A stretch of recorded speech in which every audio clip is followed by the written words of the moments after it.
Vengeance's Cruel Chains, a saga of torment, sacrifice, and unforgivable loss. The day Nail's father died, a fire of vengeance ignited in his soul, one that would consume not only him, but Eliana, the girl whose family he blamed for his loss. His father, a once powerful businessman, had spiraled into ruin, convinced that Eliana's father, a former partner, had betrayed him, siphoning funds that led to his downfall. The truth was murkier, tangled in bad deals and pride. But Nail, then barely 20, saw only betrayal.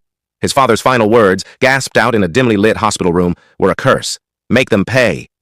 Nail took the vow to heart, his grief hardening into a relentless vendetta. Yet, buried beneath his rage, a flicker of affection for Eliana lingered, born from childhood days when her laughter had been his solace. His stubborn pride, however, twisted this love into a weapon, chaining Eliana to a life of torment. Nail inherited his father's wealth and influence, tools he wielded to trap Eliana's family in his grip. Her father, a weary man with stooped shoulders, was forced into a low-paying clerk job at Nail's sprawling company, his wages a leash Nail could tug at will. Eliana, just 20, was coerced into a secretarial role, her desk a stage for Nail's cruelty. Their modest home, a sanctuary of worn furniture and faded photographs, was no longer theirs. Nail had bought their debts, holding the deed as collateral. "You exist because I allow it," he'd say during unannounced visits, lounging in their living room, his boots scuffing their table. Eliana's mother wept silently in the kitchen, while Eliana stood tall, her eyes meeting Nail's with a defiance that both enraged and drew him. His heart, torn between vengeance and a secret longing, pushed him to hurt her more, his stubbornness a wall against his softer feelings.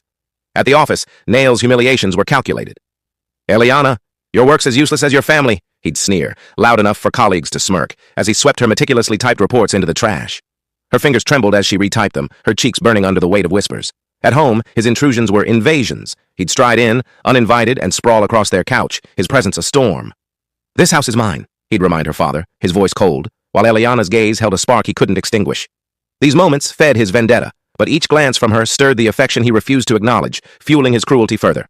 Clara, Nail's fiancée, a woman with sharp cheekbones and sharper malice, saw Eliana as a threat, though Nail's feelings for her were unspoken. At a company gala, Clara accidentally spilled red wine across Eliana's borrowed dress, her laughter slicing through the crowd. "You don't belong here," she whispered, her eyes glinting with triumph. At Nail's sprawling estate, where Eliana was summoned to deliver documents, Clara's torment was relentless. "You're less than a servant," she'd hiss, forcing Eliana to scrub floors or carry heavy trays until her arms ached.